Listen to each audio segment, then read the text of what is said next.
स्तोता कहो या फिर उसके लिए आराधक कहो। अब इसके बाद में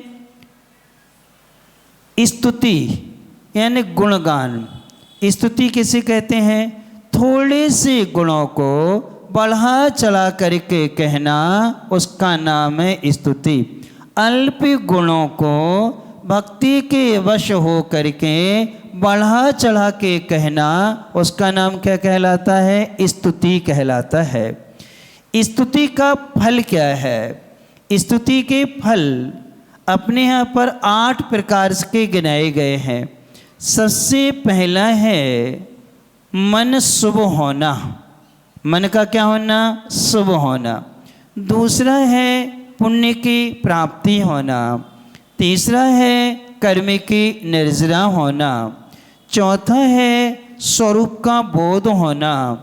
पांचवा है मोहिनी कर्म का उपशम क्षयोपशम आदि होना।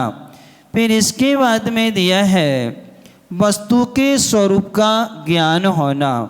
फिर इसके बाद में मैत्री भाव प्रकट हो जाना। फिर इसके बाद में जीव मात पर दया के भाव आ जाना। और अंतिम फल दिया है जैसी मेरी आत्मा है वैसी सबकी आत्मा है। ये फल हैं स्तुति के। किसके फल हैं? किसके फल हैं? ये स्तुति के फल कहलाते हैं। तो यहाँ पर स्तुति अपने कौन है और उन स्तुति के प्रति हमारी क्या भाव होना चाहिए। तो स्तुति जो है आप लोग संक्षिप्त में देख लो, जो सर्वज्ञ हो, वीतरागी हो और हितोपदेशी हो। कैसे हो? सर्वज्ञ हो, वीतरागी हो, हितोपदेशी हो। जो 18 दोषों से रहित हो, 4 घातिया कर्मों से रहित हो, अनंत ज्ञान, अनंत दर्शन, अनंत सुख और अनंत वीर्य, इन 4 गुणों से क्या हो? सहित हो। ए बच्चे कहाँ जा रहे? बैठो, यहीं बैठो। कोई एक पीछे एक अच्छी लाठी लेकर के बैठे रहो, है ना। क्योंकि जब गाय बैल जो होते हैं ना, बछड़े अछड़े उधम करते हैं, तो बरेदी क्या करता है? डंडा लेकर के उनको संभालता रहता है ना। तो आप लोग क्या हो? आप लोग तो मनुष्य हो ना, तो आपको भी जरूरी है। ये जिनवाणी के शब्द हैं। तो कितनी चीज़ों से रहित हो? 18 दोषों से रहित, 4 घातीय कर्मों से रहित, अनंत 4 चतुष्टयों से सहित। अब इसके अलावा और कैसे हो? वस्त्र आभूषण से रहित हो। अब वस्त्र आभूषण से रहित होने के बाद में कैसे हो? वस्त्र आभूषण से रहित इसके बाद कैसे हो? उनके हाथ में अस्त्र शस्त्र ना हो। अस्त्र जो हाथ में लेके चलाए जाते हैं और शस्त्र जो फेंक करके चलाए जाते हैं वो क्या कहलाते हैं? अस्त्र और शस्त्र। दोनों चीज़ों में अंतर है। जो हाथ में लेके चलाए जाएं वो अलग, और जो फेंक करके चलाए जाएं वो अलग। जैसे तीर है वो फेंक करके चलाया जाता है, भाला फेंक के चलाई जाती है, गोला जैसे अपन पत्थरबाजी कहते हैं वो फेंक के चलाए जाते हैं। तलवार हाथ में लेकर के, गदा हाथ में लेकर के, लाठी आदि कहाँ लेते हैं? हाथ में लेके चलाई जाती है। और बंदूक, बंद जाती कहाँ है? वो कहाँ जाती है? भले ही आपने चले, लेकिन जाती कहाँ है? वो छूट करके जो जाए वो सब अस्त्र में आते हैं। असु छेपे ये धातु फेंकने अर्थ में आती है। तो जो जो फेंक करके चलाए जाएं वो सब क्या कहलाएंगे? अस्त्र। और जो हाथ में लेके चलाए जाएंगे वो क्या कहलाते हैं? शस्त्र। तो इन अस्त्र और शस्त्र से क्या हो? जो रहित तो हों वो हमारे लिए क्या है? पूज्य हैं। वही हमारे लिए आराध्य हैं, वही हमारे स्तुत्य हैं, वही हमारे उपास्य हैं, और वही हमारे लिए क्या है, स्तुत्य हैं या पूज्य हैं। ऐसे भगवान की अपन स्तुति करते हैं। अब ऐसी स्तुति करते समय अपन सबका मन कैसा होना चाहिए, उसके लिए 4 मूल आधार दिए हैं। उपास्य के प्रति, किसके प्रति, उपास्य के प्रति, पूज्य के प्रति, स्तुत्य के प्रति, या फिर उपास्य के प्रति क्या होना चाहिए, आत्म संवेदना। पहला क्या होना चाहिए, आत्म संवेदना। दूसरा होना चाहिए उत्कंठा। दूसरा क्या है, उत्कंठा। तीसरा है एकी भाव। तीसरा क्या है, एकी भाव। चौथा है अनन्य चिंतन। चौथा क्या है, अनन्य चिंतन। यानी कि भगवान के प्रति अपन जिनका गुणगान करने जा रहे हैं उनके प्रति आत्म संवेदना होना। आत्म संवेदना क्या कहलाती है। अच्छा, संवेदना का अर्थ क्या होता है। आत्मा तो जानते ना सब लोग, किसे कहते हैं आत्मा, किसे कहते बताओ। अच्छे बच्चे बताओगे आत्मा किसे कहते, कौन बताएगा। अच्छा, आत्मा कौन ने देखी, तुम्हारे पास है कि नहीं, ये बताओ कौन के पास है आत्मा, सबके पास है। अब तुम्हारे पास है और तुम्हें यूँ पता नहीं है, तुम्हारी चीज़ तुम्हें ही पता नहीं है। कोई पूछे आत्मा किसे कहते हैं तो कह देना जो अनुभव करती है, जो फीलिंग करती है, जो संवेदन करती है, जो अनुभूति करने वाली होती, वो कौन कहलाती है, आत्मा। जो क्या करे, फीलिंग करे, संवेदन करे, अनुभूति करे, प्रतीति करे, वो कौन कहलाती है, आत्मा कहलाती है। उसका नाम क्या है, आत्मा है। अब आपको छोटी सी एक कहानी सुनाते हैं। एक गुरुजी थे, उनके एक शिष्य जी थे। अब वो गुरुजी के पास में शिष्य आए तो गुरुजी कहते थे आत्मा को देखो, आत्मा को जानो, अच्छे से सिखा रहे थे। तो एक दिन वो आया और गुरुजी से कहता है कि गुरुजी आत्मा दिखाओ, आत्मा दिखाओ कैसी होती है। और जब तक अब आत्मा को हाथ पे रख के नहीं दिखाओगे तब तक हम आत्मा को मानेंगे नहीं। क्यों चश्मिश, कहाँ है आत्मा तुम्हारी, है घर में रखी है, वहाँ रखी है, निकालो कहाँ रखी बोलो। अब जे की आत्मा भीतर रखी, निकाल लो। तो कह ले नहीं, आप तो हमें क्या करके दिखाओ, हाथ में रख के दिखाओ तो मानेंगे कि आत्मा होती है, और हाथ में रख के नहीं दिखाई तो आत्मा नहीं होती है। तो ने कहा ठीक है बेटा, हम बता देंगे। कुछ समझाते रहे, जो जानती है, जो देखती है, जो अनुभूति करती है, प्रतीति करती है, जो सुख दुख की फीलिंग करती है, वो कौन कहलाती है, आत्मा। सो कहते हम ऐसे न मान है, आप तो मोरे लाने हाथ में धर के दिखाओ तो मानत है, नहीं तो। अब जैसे ये कहा तो गुरुजी ने कहा ये तो बागड़ के लोग हैं, ऐसे न मान हैं।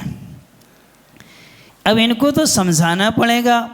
जैसे वो आया और आकर के गुरुजी को प्रणाम किया, और गुरुजी समझ गए जी अब भी कहेगा कि आत्मा हाथ पे रख के दिखाओ। और जैसे ही उसने महाराज जी को, गुरुजी को प्रणाम किया और गुरुजी ने उसको धक्का दे दिया, और जैसे ही धक्का दिया तो वो नीचे गिर गया।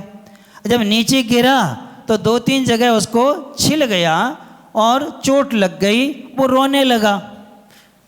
तो कहने लगे क्यों रोते हो, कहीं लग गई तो महाराज कहीं छुटा लो, कोई लग गई है तो क्या करो, उसको छुटा दो, अलग कर दो। यदि कोई चीज़ आपको ऐसा है तो उसको हटा दो। कह लिए नहीं नहीं, दर्द हो रहा है। क्या हो रहा है, दर्द हो रहा है, पीड़ा हो रही है। कहने कहाँ हो रहा है दर्द, कहाँ पीड़ा हो रही है, कहने लगे यहाँ हो रही है, यहाँ हो रही है, यहाँ हो रही है, यहाँ हो रही है। महाराज ने कहा यहाँ वहाँ की नहीं, तुम तो दर्द कहाँ हो रहा है, ठीक है, कैसा हो रहा है कि बहुत जोर से हो रहा है, वो हाथ पे रख के दिखाओ। अब दर्द को क्या करके दिखाओ, हाथ पे रख के दिखाओ कि दर्द ऐसा होता है। और जब तक तुम हाथ पे रख के नहीं दिखाओगे तब तक हम मानेंगे नहीं, तुम बहाने बना रहे हो कि दर्द होता है, यहाँ है, वहाँ है, कहाँ है, हम ये नहीं, मैंने हाथ पे रख के दिखाओ।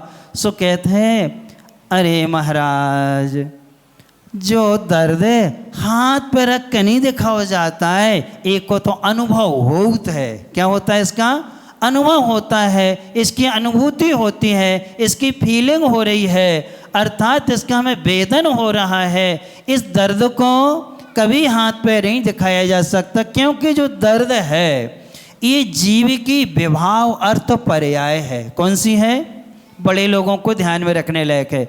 दर्द जो है ये क्या है, जीव की विभाव अर्थ पर्याय है, इसलिए विभाव अर्थ पर्याय को हाथ पे रख के नहीं दिखाते हैं, उसका क्या होता है, अनुभव होता है। तो महाराज ने कान पकड़ा उसका, एक चांटा लगाया और कहले जय, तो हम तुमसे बरसों से कह रहे कि आत्मा की अनुभूति होती है, आत्मा की प्रतीति होती है, आत्मा की फीलिंग होती है, आत्मा का वेदन हुआ करता है, उसे हाथ पर रख के नहीं दिखाया जा सकता है।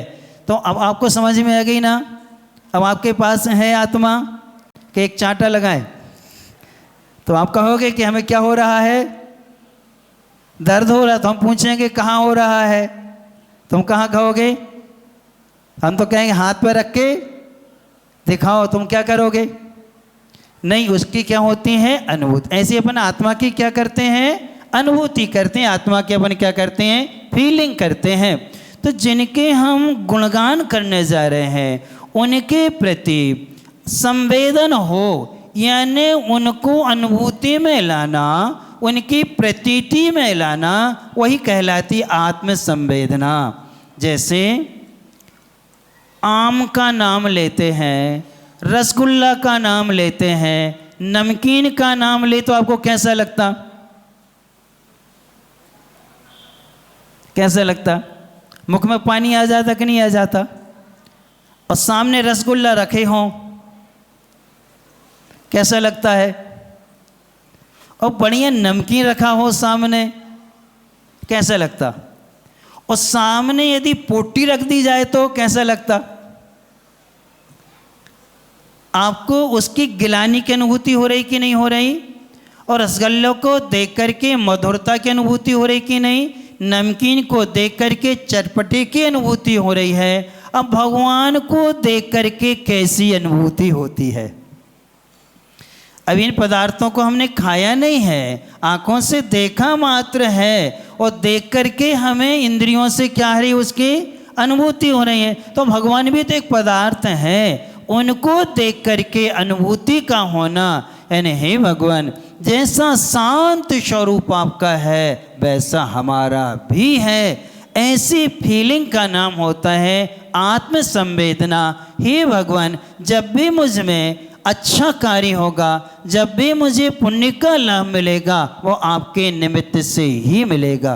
किसके निमित्त से मिलेगा, आपके निमित्त से मिलेगा, आपके बगैर और कहीं हमें मिलेगा नहीं। जब भी मिलेगा तो किससे मिलेगा, ये क्या कहलाती, आत्म संवेदना। इसका नाम क्या है, आत्म संवेदना। फिर है उत्कंठा, उन जैसा बनने के लिए लालायित होना। हे भगवान, जैसे आप हैं वैसा मैं कब बन जाऊं, उसके लिए क्या होना, लालायित होना, यानी उत्साहित होना, उसके लिए उद्यत होना, उसका नाम क्या कहलाता है, उत्कंठा कहलाता है। फिर इसके बाद में क्या था, एक ही भाव, तन्मय हो जाना, यानी भगवान में और अपन में कोई अंतर ना रहे, क्या करते समय स्तुति करते रहे, और समय अपन भगवान में और अपन में एकमय हो जाए, वो कहलाता है एक ही भाव। अनन्य चिंतन, बार बार विचार करना, बार बार सोचना कि हे भगवान, आप पूर्व में मेरी जैसे थे, अब मुझे आप जैसा क्या है बनना है। आप ऐसे कैसे बन गए, आप मनुष्य से आप भगवान कैसे बन गए, इसका बार बार क्या करना, चिंतन करना, सोचना। उसका नाम क्या है, अनन्य चिंतन कहलाता है। ऐसे 4 मूलाधार हैं, और मूल आधारों को रख करके अपन सब लोग स्तुति करते हैं। दर्शनम देवो देवस्य, दर्शनम पापनाशनम, दर्शनम स्वर्ग सोपानम, दर्शनम मोक्ष साधनम। सभी लोग बोलेंगे,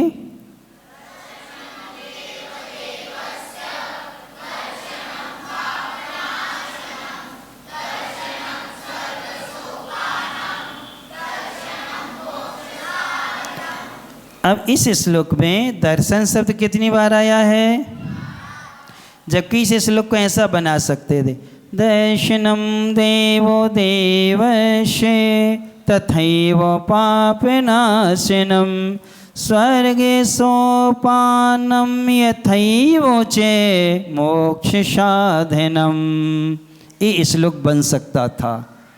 3 दर्शन गायब हो सकते थे, तथैव और यथैव शब्द जोड़ करके इसको क्या कर सकते थे, बना सकते थे। लेकिन एक दिन हमने प्रवचन में बतलाया था, अलग अलग रखने से अलग अलग कार्य बतलाए गए हैं। पहला दर्शन है श्रद्धा का प्रतीक।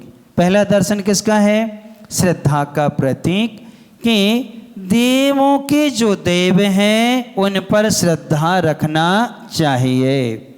दूसरा जो दर्शन शब्द है वह सम्यक दर्शन का प्रतीक हुआ करता है, कि जब सम्यक दर्शन होता है तो पापों का नाश होता है।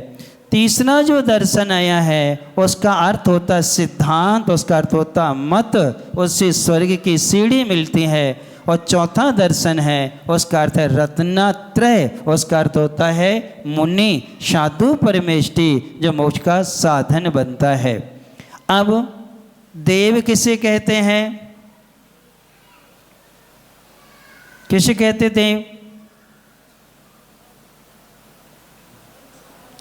देव गति नाम कर्म के उदय से अणिमा महिमा आदि 8 रिद्धियों में जो रत रहते हैं उन्हें देव कहा जाता है। किससे, देव गति नाम कर्म के उदय से अणिमा महिमा ईशत वशित प्राकाम अंतर्धान, इन 8 रिद्धियों से जो कीड़ा रत रहते हैं, इनमें जो लीन रहते हैं, उन्हें क्या कहा जाता है, देव कहा जाता है। इन देव के भी क्या हैं, जो देव हैं, यानी उनके लिए चारों निकाय के 98 देव नमस्कार करते हैं। कितने, भवनवासी 40, भवनवासी कितने, 40, व्यंतर कितने, 32, व्यंतर कितने, 32 इंद्र। अब इसके बाद में जोशियों के 2 इंद्र और वैमानिक देवों के कितने, 24 इंद्र। कितने, 24 इंद्र। किनके, वैमानिक, भवनवासी, व्यंतर, जोशी और वैमानिक। भवनवासी के इंद्र कितने, 40, व्यंतरों के इंद्र कितने, 32। फिर इसके बाद में जोशी देवों के कितने, 2। फिर इसके बाद में वैमानिक देवों के 24। ये कितने हो गए, 98, 98। कितने हो गए, भवनवासी कितने, 40 यानी 40। व्यंतर कितने, 32 यानी 32। फिर इसके बाद में जोशी कितने, 2 यानी 2। फिर इसके बाद में वैमानिक देव कितने, 24 यानी 24। अब ये सब कुछ जोड़ दो, कितने हो गए, 98। अब ये तो देव हो गए, इन देवों के देव 98 देवों के इंद्र, यानी 98 इंद्र जिनको नमस्कार करते हैं वो कहलाते हैं देवों के देव। मनुष्यों का इंद्र कौन होता है? मनुष्यों का इंद्र कौन होता है? चक्रवर्ती। अपन सबका इंद्र कौन है? चक्रवर्ती। और त्रियंचों के इंद्र कौन होता है? शेर। भगवान महावीर स्वामी का चिन्ह है। वो किन का इंद्र है? त्रियंच गति का इंद्र कौन होता है? शेर। मनुष्य गति का इंद्र कौन होता है? चक्रवर्ती। तो कितने हो गए ये? 100 इंद्र भगवान को क्या करते हैं? नमस्कार करते हैं।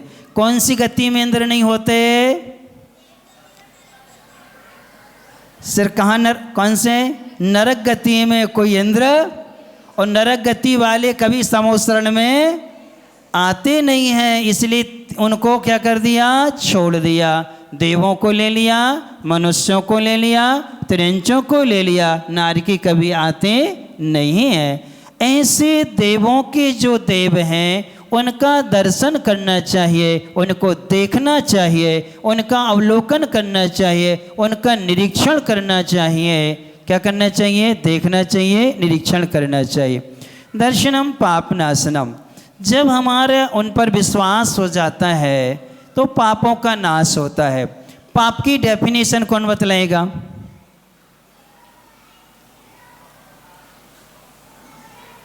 पाप किसे कहते हैं? हाँ जल्दी से खड़े होके।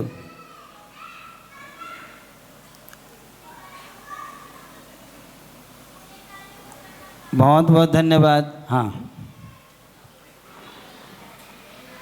बुरे कार्य करने को पाप कहते हैं। चलो बालिकाओं में से, बालकों में से बताओ, बुरे कार्य करने को पाप कहते से हटके डेफिनेशन कौन बतलाएगा?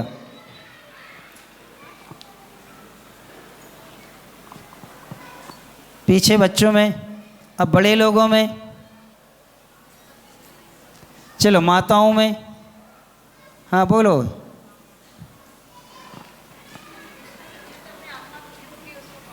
अच्छा, जिससे आत्मा दुखी होती है उसे पाप कहते हैं, ये भी ठीक नहीं। सुनो, पाप किसे कहते हैं? बहुत अच्छी परिभाषा तिल्लु प्रणति नाम का ग्रंथ है। यति वृषभाचार्य महाराज जिसके लेखक हैं, उन्होंने दूसरे अध्याय में जब समोषण का वर्णन किया है तो गाथा नंबर 112 में उन्होंने पाप की परिभाषा दी हुई है। जिन कार्यों को करने में भय और लज्जा का अनुभव होता है उन्हें पाप कहते हैं। क्या? जिन कार्यों को करने में भय और लज्जा का अनुभव होता है उन्हें क्या कहते हैं? पाप कहते हैं। बोलो सब लोग।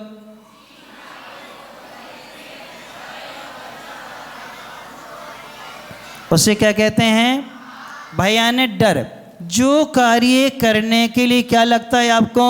डर लगता है। और जिन कार्यों को सबके सामने नहीं कर सकते उनको क्या लगती है? शर्म लगती है। तो वो क्या कहलाता है? पाप। वो क्या कहलाता है? जिन कार्यों करने में क्या लग रहा है आपको? डर। और जिन कार्यों को आपको छिपना पड़ रहा है, कोई देख ना ले, वो क्या कहलाता है? पाप। अब इस परिभाषा के अनुसार किनका त्याग है?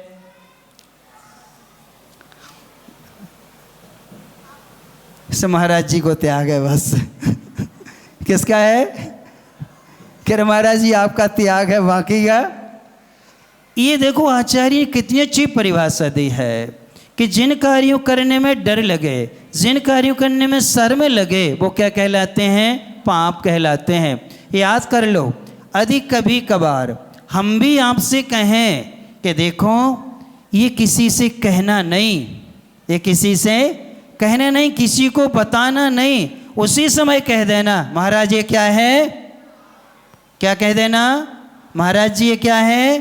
पाप है, और पाप दुख का कारण हुआ करता है। और आप तो धर्मात्मा हैं, आपका पाप का त्याग है, आप क्यों कह रहे कि किसी से कहना नहीं? कह सकते क्या आप लोग? वो कितू कहे हम तुम्हें श्राप दे देंगे, हम तुम्हें ऐसा कहें, तुम्हें जो कछु देने सो दे दियो, लेकिन है क्या ये? पाप है। ये अपन को ध्यान में रखना है, सभी को ध्यान में रखना है कि जिन कार्यों को एकांत में छिप करके दूर होकर के किया जाए, सबके सामने ना किया जाए, वो क्या कहलाएगा? पाप। जिनको करने में शर्म लगती है, लज्जा का अनुभव होता है, वो क्या कहलाता है? पाप कहलाता है। बुरे कार्य को तो व्यसन कहते हैं। क्या कहते हैं? व्यसन कहते हैं। लेकिन छिपाया जाए और डर लगाए, वो सब क्या कहलाते हैं? पाप कहलाते हैं। ऐसे पापों का नाश हे भगवान आपके समोसरण में आने से, आपके निकट आने से, आपको देखने से, आपको जुड़ने से उन सब का क्या हो जाता है? नाश हो जाया करता है, अर्थात वो हमारे जीवन में आते नहीं है। यही दर्शन स्वर्ग की क्या बनेगा? सीढ़ी बनता है। स्वर्ग किसे कहते हैं? किसे कहते हैं स्वर्ग? बताओ। ऊधम करवे वाली बिन्ना, ये ऊधम करने वाली बिन्ना।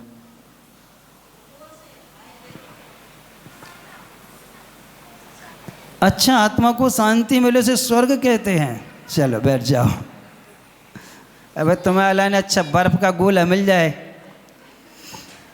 है ना, और तलवा वालों के लिए लिपस्टिक मिल जाए, बड़ी शांति मिलती है। इच्छा किसमें? इच्छा किसको लगाने में? और भैया लोगों के लाने गुटखा या पाउच मिल जाए, बीड़ी सिगरेट मिल जाए, तो क्या मिलती है? स्वर्ग में पहुंच गए। और फिर बाटल मिल जाए, फिर तो स्वर्ग किसे कहते हैं? तो ये स्वर्ग की बहुत सरल परिभाषा है, बहुत सरल परिभाषा है।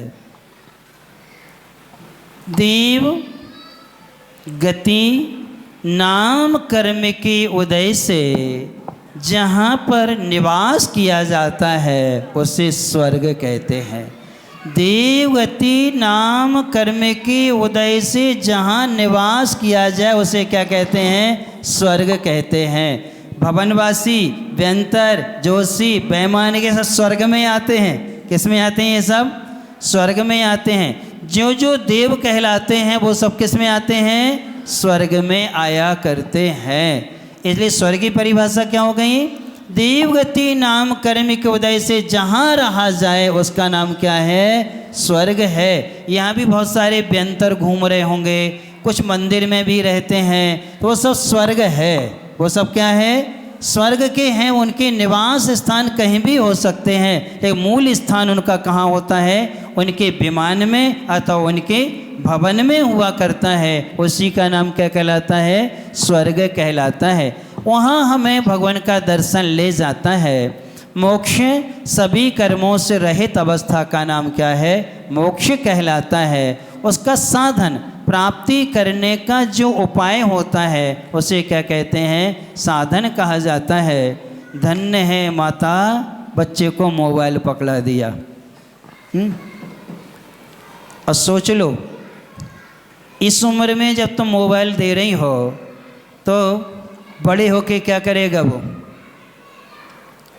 क्या करेगा? इन माताओं को माता नहीं कहते, कुमाता कहा जाता। शर्म लग रही से छुड़ा भी नहीं रही है ना? हमें तो लगता है फिर वो बच्चा लावारिस है। कौन का है? उठाओ जल्दी से, जल्दी से उठाओ। किसका है? उठाओ जल्दी से, बताओ। इतनी बड़ी सभा में भी शर्म लग रही है। लगता है लीगल नहीं होगा इसलिए तो शर्म लग रही। लीगल होता तो शर्म नहीं लगती। अरे हमारा बेटा है, हमें सुधारना है, हमें संस्कार देना है। तो ये संस्कारों के लिए विशेष ध्यान देने से बड़े लोग सुधरते हैं, तभी छोटों पर असर आता है। बच्चों से जो कहा जाता है बच्चे वो कभी नहीं समझते, जो किया जाता है वो बच्चे बहुत जल्दी सीखते हैं। कौन? जो हम करते हैं उसका अनुकरण बच्चे बहुत जल्दी करते हैं, लेकिन जो हम कहते हैं उसका अनुकरण बच्चे नहीं करते हैं। इसलिए जे लोग मोबाइल से खेलती रहती होंगी सो बच्चों को भी, जब हमारा जन्म भव तो उस समय मोबाइल ही नहीं है, तो हमें माँ ने कैसे पाला होगा, कैसे उन्होंने हम लोगों के लिए पाल के बड़ा किया होगा। और हमारे थोड़े बहुत नहीं थे, पूरी क्रिकेट की टीम थी, है ना, पूरी क्रिकेट की पूरी टीम थी, यानी इतने सारे बच्चों को उन्होंने पालन किया बगैर मोबाइल के, बगैर मोबाइल के उन्होंने पालन कर लिया। और हम लोग इस मार्ग पे आ गए। अब तुम्हारे बच्चे अभी से मोबाइल खेल रहे हैं तो कहाँ जाएंगे, क्योंकि आप लोग भी मोबाइल से ही खेलते हैं। इसलिए बच्चों में वो संस्कार क्या हैं, जल्दी आते हैं। इसलिए आचार्यों ने कहा है गर्भ संस्कार, फिर जन्म संस्कार, ग्रह संस्कार, फिर वर्ग संस्कार, फिर धर्म संस्कार। ये कितने हैं, 5 संस्कार बतलाए। गर्भ के संस्कार हों, जन्म के संस्कार हों, फिर घर के संस्कार हों, वर्ग यानी समाज के संस्कार हों, फिर धर्म के संस्कार हों, तब कहीं वो आत्म संस्कार की ओर आ पाता है। इस गर्भ के संस्कार क्या होते हैं, गर्भान्वय की 53 क्रियाएं हैं। उन 53 क्रियाओं को हम आपको प्रसंगवश बताएंगे कि हम कैसी सावधानी रखें इस पीरियड में, तो हमारी कैसी संतान होगी, जन्म के बाद हमें क्या सावधानियां रखना है और कब तक हमें कितनी सावधानियां रखना चाहिए जिससे हमारे लिए अच्छी संतान की क्या हो, प्राप्ति हो और हमारा नाम गौरवान्वित करें। फिर समाज के संस्कार क्या है और फिर धर्म के संस्कार क्या है, इनको अपन को जानना चाहिए। तो भगवान का दर्शन अवलोकन करने से पापों का नाश, फिर इसके बाद में स्वर्ग की सीढ़ी और मोक्ष का साधन है। ये श्लोक याद कर लेना। और आज हमने जितनी चीज़ें बतलाई हैं उन सब के अर्थ आदि सब आप लोग याद कर लेना। चाहती वे माता होशियार होती तो मोबाइल बच्चे को ना पकड़ा करके रिकॉर्डिंग कर लेती। क्या कर लेती, क्या कर लेती, पूरी क्लास रिकॉर्ड कर लेती। और रिकॉर्ड कर लेती तो घर जाके क्या सकते आप लोग, सुन कर के लिख सकते थे। क्या कर सकते थे, लिख सकते थे। तो वो आपको क्या आएगा, बरहमीज क्या आएगा, काम में आएगा। लेकिन वो इन काम के लिए नहीं है मोबाइल, वो तो व्हाट्सएप, फेसबुक, इंस्टाग्राम, स्नैपचैट, अपने मित्रों से और रिश्तेदारों से क्या है, मिलने के लिए है। ये दुरुपयोग है, करना ही है, लेके आओ, चालू कर लो, पूरी क्लास रिकॉर्ड करो और रिकॉर्ड करके घर जाओ और व्यवस्थित हो करके क्या कर लो, उसको जो जो मुख्य हैं उन पॉइंटों को हम अपनी नोटबुक में क्या कर लें, लिख लें, तो अभी काम में आता जाएगा। तो इस प्रकार से अपन लोग इसको तैयार करेंगे। जब पूरा हो जाएगा फिर हम 100 नंबर का पेपर बनाएंगे, लिखित पेपर बनाएंगे। बच्चों का पेपर अलग होगा, बड़ों का पेपर अलग होगा और दोनों के में से फर्स्ट सेकंड थर्ड दोनों में से निकालेंगे। ध्यान रखना, ये अच्छे से तैयारी करना, यानी फर्स्ट सेकंड थर्ड और टॉप 7 यानी 10 लोगों को पुरस्कृत किया जाएगा, 10 बड़े और 10 छोटे। इसलिए अच्छे से तैयार कर लेना। चलो अपना समय हो गया है, थोड़ा सा आपको याद दिला दें, कल से हम कंटिन्यूस करेंगे कहानी को। याद है कहानी कहाँ छोड़ी थी, किन किन ने सुनी थी, क्या नाम था उनका, कल्लू, लल्लू, मल्लू और सल्लू। 4 मित्र थे। चारों कौन कौन सी जाति के थे, जैन, ठाकुर, ब्राह्मण और नाई। कौन था, कटिंग करने वाले। चारों थे। अब चारों कहाँ पहुँच गए थे, महाराज जी से दर्शन करे थे। फिर उनको क्या मिल गया था, स्वर्ण मुद्राओं से भरा हुआ घड़ा। कितनी मुद्राएं थी उसमें, कितनी थी, 100 मुद्राएं लेकर के वो आगे चले थे। आगे जैसे ही पहुँचते हैं सबको भूख और प्यास लगती है। तब जैन कौन था, कल्लू। कल्लू को 1 मुद्रा लेकर के भेजा गया था कि जाओ एक मुद्रा लेके जाओ और हम चारों के लिए अपन सब लोग अच्छे अच्छे वस्त्र लेके आना और अच्छा अच्छा भोजन लेकर के आना, और साथ साथ में 2 मोटरसाइकिल भी लेके आना। क्या लेके आना? 2 मोटरसाइकिल भी लेके आना, जिससे अपन क्या करेंगे, बैठ जाएंगे और उससे अपन आगे चलेंगे। ये कहाँ? तो ये कहता है अरे मोटरसाइकिल काय को, एक कार लेके आएंगे। एक स्वर्ण मुद्रा है, उसमें तो क्या आ जाएगी, कार भी आ जाएगी। तो अपन एक कार लेके आएंगे। तो कहने लगा कार तो बहुत महंगी है और इस समय अपने भारत में तो मिलेगी नहीं। तो कहने लगे एक काम करना, बढ़िया अच्छा घोड़े वाला तांगा लेके आना, जिसमें 2 घोड़े हों और अच्छा तांगा हो, तो अपन चारों तांगे में बैठ करके क्या है चलेंगे, घोड़ा गाड़ी लेके आना। तो उसने कहा ठीक है। अब वो गया, कल्लू जैन था, वो पास के शहर में चला गया और गया, उसने तलाशा और उसके उसमें परिचित व्यक्ति थे एक, जिनको वो काका जी कहता था। क्या कहता था? काका जी कहता था, चाचा जी कहता था। वो अपने पिता के साथ में एक बार वहाँ आया था। वो जो थे सोने चांदी के व्यापारी थे। किसके व्यापारी थे? सोने चांदी के व्यापारी थे।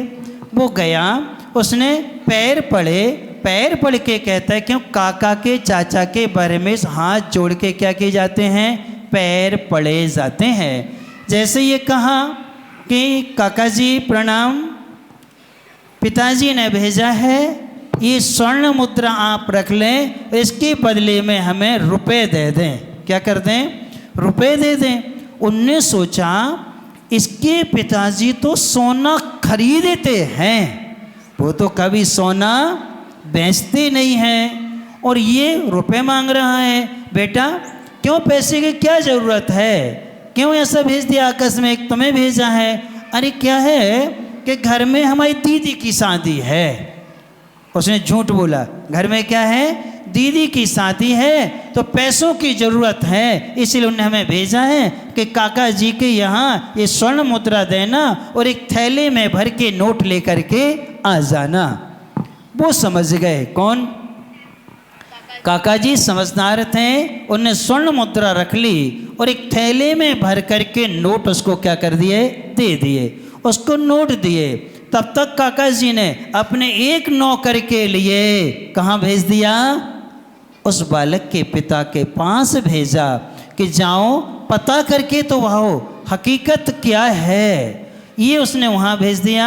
ये बालक यहाँ शहर में आया, उसने कपड़े खरीदे, अच्छे अच्छे कपड़े खरीदने के बाद में एक तांगा भी खरीद लिया, 2 घोड़े भी ले लिए और फिर चला गया एक रसोइया अर्थात होटल पर पहुंच गया।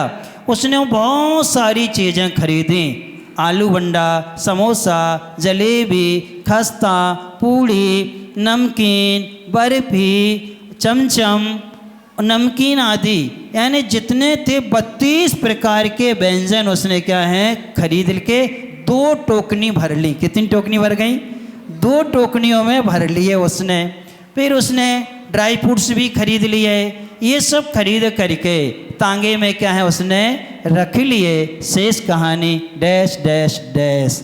शेष कहानी आपको आगे सुनने को मिलेगी कि वो ये सारी सामग्री खरीद करके जा रहा है और काका जी ने नौकर वहाँ भेज दिया है। तीनों मित्र यहाँ घड़े के पास बैठे हुए हैं, स्वर्ण मुद्राएं लिए हुए हैं, वो विचार कर रहे हैं, वो क्या सोच रहे हैं, वो सब आपको आगे मालूम चलेगा। अब कल के लिए नियम दूँ कि नहीं, पालन करोगे? पक्का कि कच्चा? पक्का। पक्का? 1 या 2? एक नियम नहीं कि 2? एक ही?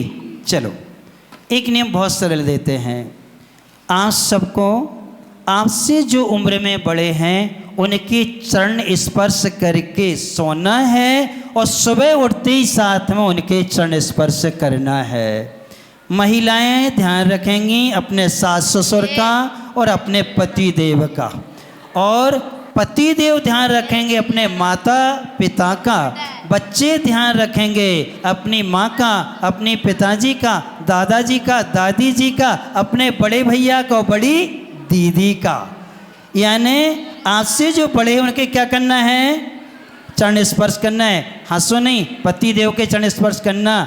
ढोक देती हूँ या फिर प्रणाम करते हो, आपके चरण स्पर्श करते हैं कि सौभाग्य है आप हमारे जीवन में आए हैं, हमारे जीवन को आप संभाल रहे हैं, अर्थात हमारे संयम में आप क्या हैं, साधक बने हुए हैं। ये महिमा आपको मालूम चलेगी। पद्म पुराण पढ़ना, सीता का कभी ऐसा दिन नहीं गया जिस दिन वो अपने सास ससुर के और अपने किनके पति राम के चरण स्पर्श ना करती हों, और लक्ष्मण अपने भाई राम के चरण स्पर्श ना करते हों, और भाभी के चरण स्पर्श ना करते हों। ये कभी उनका ऐसा हुआ नहीं है। सिर्फ विनय करना, किन लोगों की, बड़े लोगों की क्या करना है, विनय करना है, सैल्यूट नहीं लगाना है, क्या करना है, क्या करना है, हाथ जोड़ करके झुक करके पैर तो पड़ो, कितना आनंद आता है। हम लोग जब घर में थे तो माता पिता और बड़े भाई के क्या करते थे, चरण स्पर्श करते थे सोते समय, और सुबह उठते साथ में जय जिनेंद्र और चरण स्पर्श किए तो माता कितने नाराज हुए। जैसे ही पैर पड़ लेते थे सिर पे हाथ फेर लेती थी और कहती अच्छा बेटा कोई बात नहीं चलो। तो अच्छी अच्छी चीज़ें खाने को मिलती थी। तो ऐसे ही आप लोग ध्यान रखना है ना। महिलाएं भी अपने पति के चरण स्पर्श करेंगी तो कहें बहुत अच्छा, चलो क्या चाहिए तुम्हारे लिए है, खुश हो जाएंगे वो, है ना। तो आप लोग के, आपकी सास आपके ससुर क्या हो जाएंगे, खुश हो जाएंगे। तो आप जो चाहे सो ले लेना, ठीक है। कल विनय करेंगे बड़े लोगों की, ठीक है। काउ सिर कर लें। द्वादश जिनवाणी माता की जय।